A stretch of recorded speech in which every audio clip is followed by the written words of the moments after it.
Hello everyone, welcome to Global Government News. Today is Monday, February 6th, 2012, and I'm Darko. My website is ggnonline.com, and ddarko2012 is my YouTube channel, so you can check that out. The links will be posted in YouTube's video description as well. Alright, so what did we see so far just in a little bit of this video? For time's sake, I'm not going to be able to play the entire 12 minutes of the show, but I recommend go checking it out and watching it first, and then you can check it out. So there you go. That's the leader that we were showing before. Naram Sin. You can see him stepping on people. And here's another picture. There you go with the horns. There you go with the wings, stepping on a lion. Another thing right off the bat is the chair that she brought in. It's based off two things possibly, and that is one, being a worshipful master in Freemasonry, and also this, which is in Sumerian culture, which is King Shali. Just look at this caption here: son of Uruk with the royal family. At the dedication, it says here, they all stand with their hands folded in the prayer position and watch as the statue of Nana, the moon god, is carried into his sanctuary at the top of the temple. During the burial of a king in the royal tombs of men and women were sacrificed by the servants of royalty in the afterlife. They were arranged as shown. Look at this. Then they were given poison to drink. Sound familiar, like the Egyptians? And then we remember this, right? These little trumpets. You think they're just trumpets. Well, a lot of people are going to look at this. They're going to think, oh, it looks very like Roman, and Spartans and stuff like that. Well, it goes back a lot further than that. And you can look at this, the musician playing a bull-headed ear, talking about probably a singer and basically a musician. But what I found from Freemason's own website is the Scythe. Not sure if this is what it is, but this is the beginning of the ritual for the Super Bowl. Is an emblem of time which cuts the brittle thread of life and launches us into eternity. And it says, behold what havoc the scythe of time makes among the human race, if by chance we should escape the numerous evils and incidents to childhood and youth, i.e. Madonna, trauma-based mind control, and with health and vigor arrive in the years of manhood, yet we soon be cut down by all the devouring scythe of time and be gathered into the land where our fathers have gone before us. So watch this. The individual walks around Madonna and walks around her in a circle a couple of times. Check this out.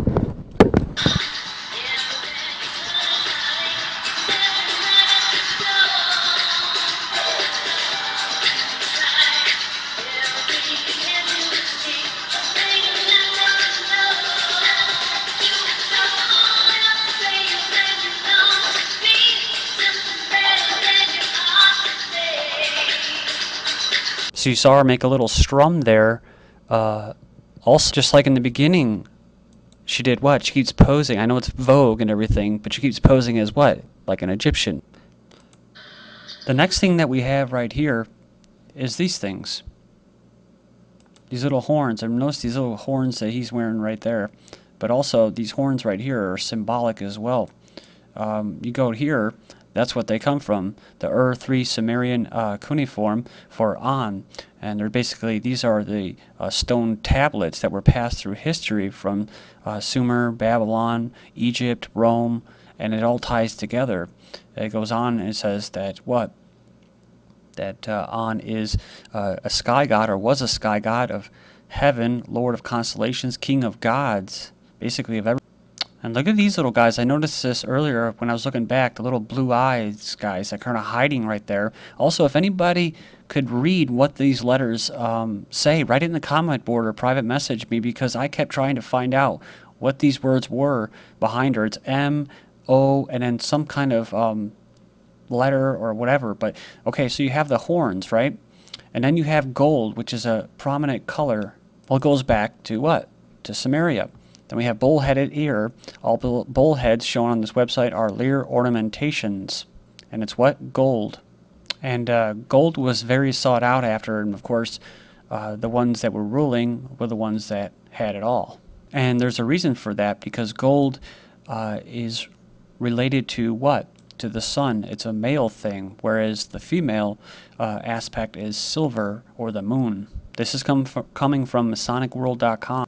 Yellow is barely or rarely seen in a lodge, Masonic lodge, except perhaps on the continent. It is an ambivalent color representing both the best and worst, the color of brass and honey, but also the color of sulfur and cowardice. Yellow is the perfection of the Golden Age. When they talk about the perfection of the Golden Age, for anyone that knows about Christianity or knows about the story of the Garden of Eden between Adam and Eve, this is what they're talking about, original sin, and how they were tempted by what? By Lucifer and intellect, biting that apple like the company Apple.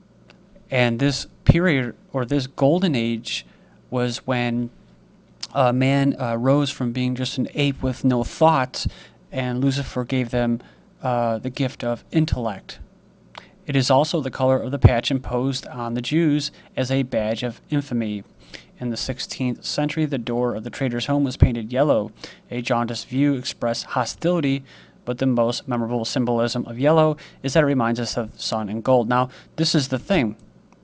That's, without going into it, that's just pretty interesting, because who would know that, right? Who would know that about using those yellow colors? People that were Zionists or go all the way back to the Cabal and that, they're the ones that actually carried this out, and they blame it on white Christians. So, this is ancient knowledge that you would have to know. So this was a Masonic, Luciferian, old age operation that was going on in World War II as far as Europe and the Jews. So here we go right here. If you remember, Naram's sin, which almost looks like he's stepping on the backs of people.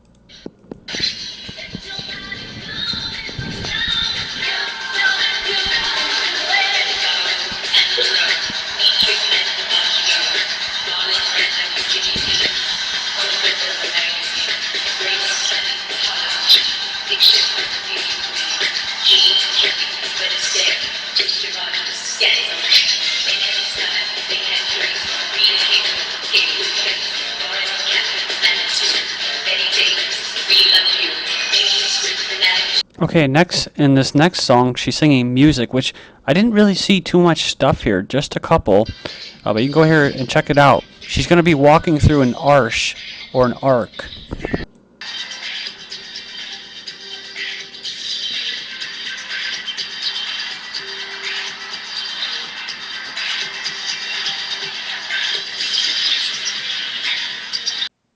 And you'll see arcs, usually in architecture, and it says, basically it has to do with an entered apprentice who's trying to what? Go through youth, reach manhood, and attain useful knowledge in manhood as fellow crafts, apply that knowledge to discharge their respective duties to God, that's their God, our neighbors, their neighbors, themselves. So in the age, i.e. they get older, Master Masons, we can enjoy happy reflections consequent on the well-spent life and die in hope of a glorious immortality. And you can walk up those 3 steps right there, just like that, the pillars of charity, where you basically have to give a lot of money. And of course you have the Royal Arc of Freemasonry. So then Madonna walks up to these guys right here, this guy on the wire, and what it reminded me of was what? Was of the games, the Roman games, the gladiator games, and kind of the circus, right? This is symbolic of what? The Super Bowl, which is a distraction. It's a distraction for the people, for the masses. The next part at 5:36 was what? Was this guy giving the horns. The next thing was the little, what was it? Little outfit mishap. Here we go, right here. Boom. Oh, as she's what? As she's what? She just made a little arc. Did you notice that? Let's just go there. You can check it out again. Then you'll see like the little mishap. See? Boom. Yeah, there she goes right there. See it? And I'm going to move on because that's pretty much it. Here, I'm going to let you just watch a little bit of it here.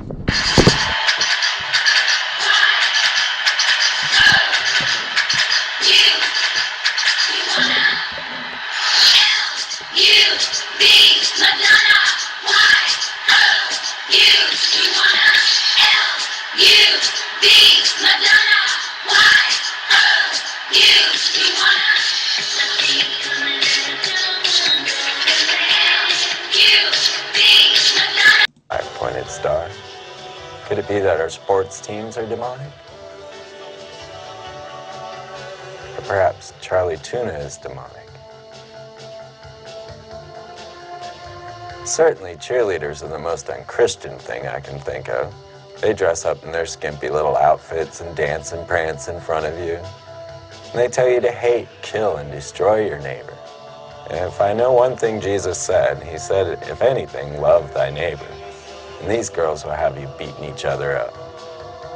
Well, the first professional cheerleaders were, of course, the Dallas. So a lot of people were wondering, why would Madonna be dressing up, 53 years old or whatever, as a cheerleader, doing this cheerleading thing? Well, there you go. That's the theme of this video. The theme of this show, of this ritual, is what? It's about they're getting people ready for war. They're getting people ready for a sacrifice. The red and the black symbolizes it. So we have this symbol right here. I'm sure most of you noticed this big symbol right here, this big M. Well, actually it's a V, and it's a V. And in Hebrew, that would relate to what? 6. So you're talking about 666, and then you have this X in the circle. Let's not forget about the double-sided pyramid right here, or the oblong square as well. So back to the colors. Let's hear from MasonicWorld.com. From the source, color is a fundamental element of Masonic symbolism. It appears in the description of aprons, sashes, and other items.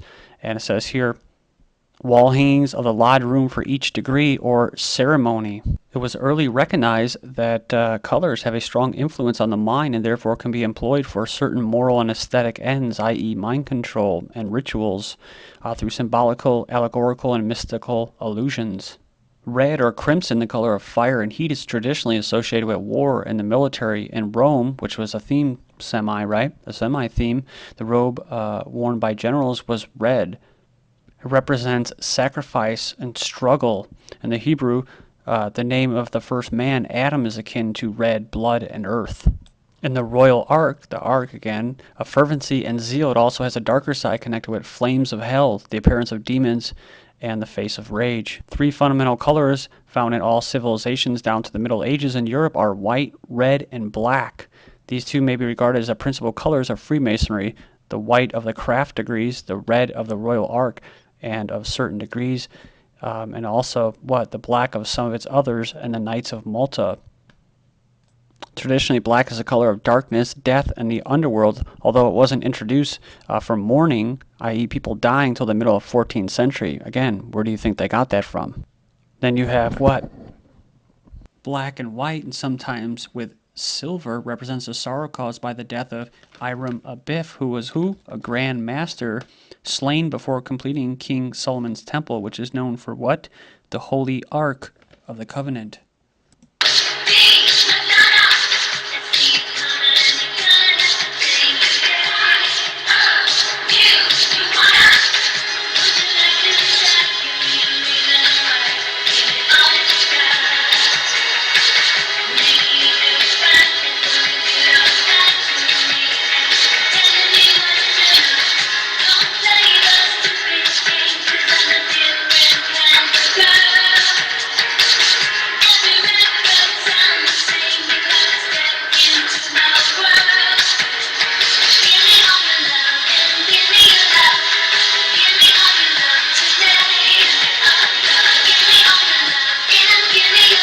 So here we go with the Hebrew again. VOU equals 6. On the stage is love, LUV. Well, L could stand for Lucifer, the U could stand for 6, and the V can stand for 6, so Lucifer 66. So then we have what? Nicki Minaj, or Minaj, stands for what? This individual right here. And you think that Masonic apron right there, the red and blue and the black and red, you think that stands for M.I.A or M.I.A or Madonna? Stands for Marduk and solar calf from Babylon. And what does it look like to you?